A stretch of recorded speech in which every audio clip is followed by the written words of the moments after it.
दरवर्षीप्रमाणे याही वर्षी श्री क्षेत्र गोलेगाव, पट्टी कंधार, तालुका लोहा, जिल्हा नांदेड येथून श्री संत जनामाय देवस्थान यातर्फे श्री संत जनामाय यांची पायी दिंडी पालखी सोहळा गोलेगाव येथून सकाळी 6 वाजता निघून श्री क्षेत्र जांभूळबेट येथे दरवर्षी जाते। या वर्षी हे आमचं जनामाय देवस्थानचं 3रं वर्ष आहे।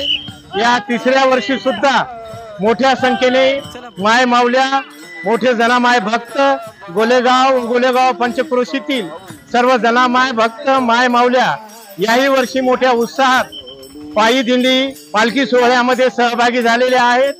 इथून हा दिंडी सोहळा रस्त्याने बऱ्याच ठिकाणी फराळाची, चहाची सोय व जेवणाची सोय या पायी पालखी दिंडी सोहळ्याला केलेली आहे। आताच लोहा या ठिकाणी पायी दिंडी पालखी सोहळ्याला माय माऊल्यांना व जनामाय भक्तांना जेवणाची सोय केली व अर्धा तास इथं विसावा घेऊन आता दिंडी सुभाषनगर कडे मार्गस्थ झालेली आहे। सुभाषनगर येथेही अर्धा तास या पायी दिंडी पालखी सोहळ्याला विसावा आहे। तिथून ही दिंडी पुढे सातेगाव, पेडशिवनी, पालमच्या अलीकडे ऐनवाडी येथे संध्याकाळी मुक्कामाला असते।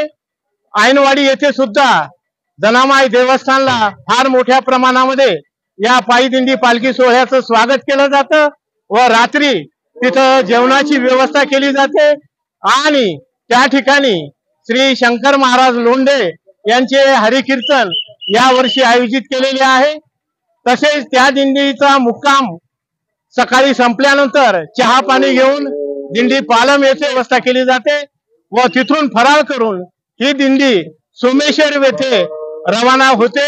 आणि तिथं सर्व भक्तगण, जनामाईचे सर्व माय माऊल्या गंगेचं स्नान करून त्या ठिकाणी काल्याचे कीर्तन करून व महाप्रसाद संपून मग तिथून पायी दिंडी सोहळा गोलेगाव येथे मार्गस्थ होतो। अशी आमची ही जनामाईची पायी दिंडी पालखी सोहळा 3रं वर्ष आहे आणि दरवर्षी हा पायी दिंडी पालखी सोहळा आयोजित केला जातो। सर्व भक्तगणांचे, माय माऊल्यांचे व आमच्या गावचे महंत मठाधिपती दिगंबर शिवभारती महाराज